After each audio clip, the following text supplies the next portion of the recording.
we have something very, very interesting, aka Padders. We're talking Havoc 2025, just dropped on Netflix. This is a must-watch movie. If you're any type of fan of this type of genre, which isn't quite defined, because sometimes when we were having a similar conversation with Baby Girl, where it's a erotic thriller, but it's also in like a different vein of a erotic thriller.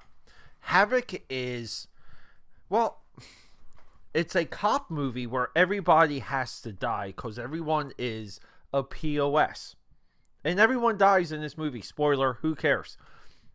Netflix gave us another banger, another fantastic popcorn movie, but it's beyond a popcorn movie. This is a form of expression. This is artistry. This is a level of violence that opens your eyes and just makes you pay attention.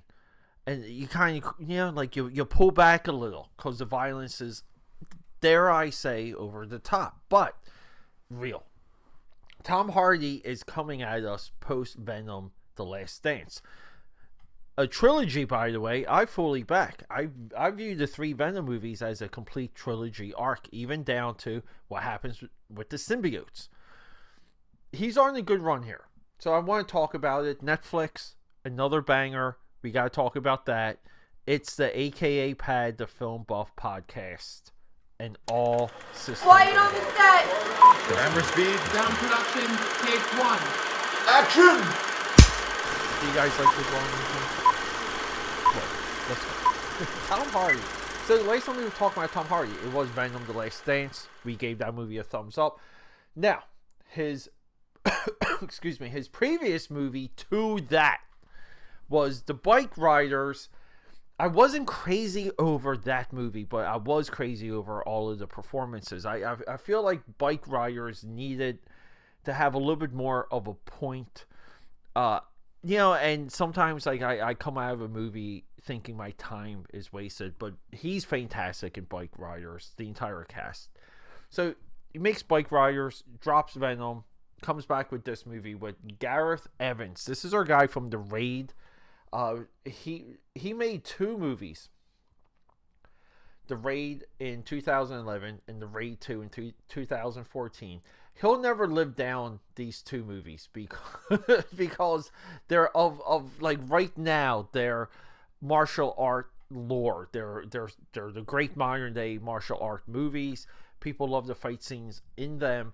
He comes back in 2018 Apostle, and I'm pretty sure we did the Apostle on this podcast for the 31 Days of Dread. I want to say we like that movie. And then we have Havoc, and I'm crazy for Havoc. This movie blew me away. I completely sucked into this film.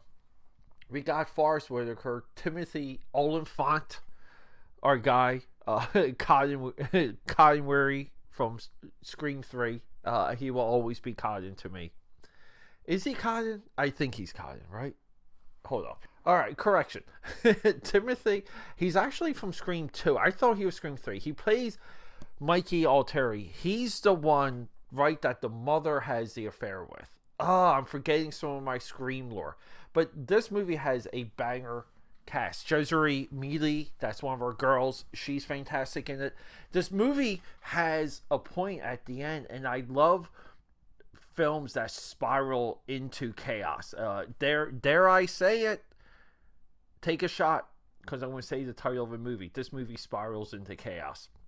There's a little bit of a build into the chaos, but we have a Yakuza fraction. We have a government fraction. We have a dirty cop fraction, and we have another cop and his friends fraction. And then the final fraction is the criminal element that all of these other criminals are chasing. So we have it's a battle of the 5 armies at the end of this movie, and it is glorious. There's a scene where they have to kidnap Forrest Whitaker because he's like the mayor of this town, and he's a dirty guy. We see it early, dirtier than the Kingpin and Daredevil. His wife or girlfriend, they get gunned down by shotgun, and it's horrific. Now that just whets your appetite to maybe what might be some of the best gun deaths in this movie, because we see exactly what machine guns can do to people. Now, I don't know how accurate some of that is. I know some of these movies do a legit amount of research for accuracy from time to time, if that's the position that the filmmaker wants to take. Just quick example, like Steven Spielberg sent the entire cast of Saving Private Ryan to boot camp. Other movies have done that. They send them to SWAT training, to gun training, just so there's a level of realism when these people hold a gun. Recently, we did, Paul W.S. Anderson's Monster Hunter. We did a conversation on that. I don't know when that's dropping. But Mila Jovovich, in the beginning of that movie, she's a soldier. And some of the other soldiers, the handling of the weapons, not quite there. Takes you out of the movie just a little bit. So doing a long-form study, going into a film and getting your entire crew aware of what these weapons are and what these weapons do, down to the cinematographer, down to the guy that does the music. And in this case, we have incredible music by Matt Flaherty. It makes it more real, makes it more cohesive. The way how the gunfire is just shot, displayed, and shown in this movie already makes Havoc unique. Now, we have a little bit of a modern day action movie trope, and this is also a Batman, a Dark Knight trope, which is we need a huge action sequence set in the nightclub. It needs to be a rave. It needs to this. Guys, we were just talking about Baby Girl yesterday, and even Baby Girl with Nicole Kidman has a nightclub like rave scene where people set themselves free and they can do anything type stuff. But this is awesome. This is where alliances are made and broken in a single fight scene. It moves the plot into the final act. Very well done, very well constructed, and violent. And it's suddenly violent, because up until this point, we've only had like a taste, but there is a leveling up along the way. Now, if we see, going back, let's just talk Steven Spielberg again. War of the Worlds, Tom Cruise. They set Tom Cruise up to be the most amazing POS father you can imagine. And I say amazing because it's Tom Cruise. He can't be that bad. We get Tom Hardy set up. The way that Spielberg set up Tom Cruise's character in War of the Worlds, we get that here with Tom Hardy. He cannot even buy Christmas presents for his daughter. He's that broken of a man. I love characters like this. I love characters that are somewhat crooked, somewhat dirty. They have a master. In this case, he's almost like the hand of the mayor. He recently gets the mayor out of some like dirty work. Manages to find the right people to pay off.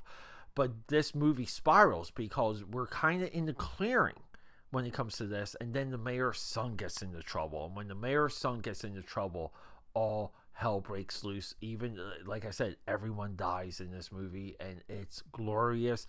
It is. I just, maybe I'm wrong, but this is like Gareth Evans. This is his little bit of a love letter to the 90s John Woo, The Killers, and Hard Boiled that we really grew up watching, where the gunplay is a little bit like a martial arts ballet. AKAPAD. Another shout out to Matt Flaherty is the cinematographer. The music is Errol Progoli. Errol Progoli nails the music. Matt Flaherty nails the cinematography. I cannot sing their praises enough. I know this movie was derailed by the actor strike. They had to wait for reshoots. I don't know. That's great.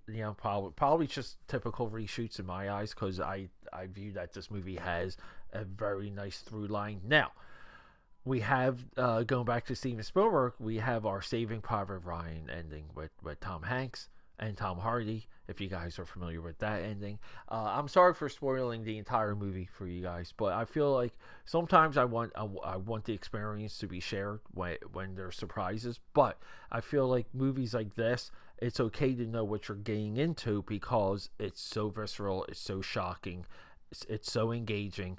And there is a a car chase that he shoots in this movie where you feel the cars accelerating.